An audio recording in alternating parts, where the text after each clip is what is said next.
Lucky Marwat थाना ढाडेवाला police की मनशियात smuggle के खिलाफ बड़ी कार्रवाई, भारी मिकदार में आइस बरामद।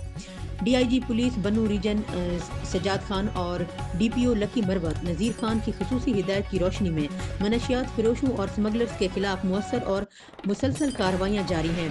एसएचओ थाना ढाडेवाला जमील खान की सरबराही में पुलिस टीम ने कामयाब कार्रवाई करते हुए मनशियात स्मगलर्स को गिरफ्तार कर लिया।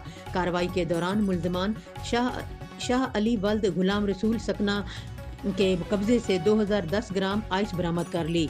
पुलिस ने मुलजिम के खिलाफ मनशियात एक्ट के तहत मुकदमा दर्ज करके मजीद तफ्तीश शुरू कर दी। डीपीओ लकी मरवत नज़ीर खान ने कामयाब कार्रवाई पर एसएचओ जमील खान और उनकी टीम को शाबाश देते हुए कहा कि मनशियात फरोश और स्मगलर मुआशरे के नासूर हैं। इनके खिलाफ बिला इम्तियाज कार्रवाइयाँ जारी रहेंगी ताकि नौजवान नस्ल को इस लानत से महफूज रखा जा सके।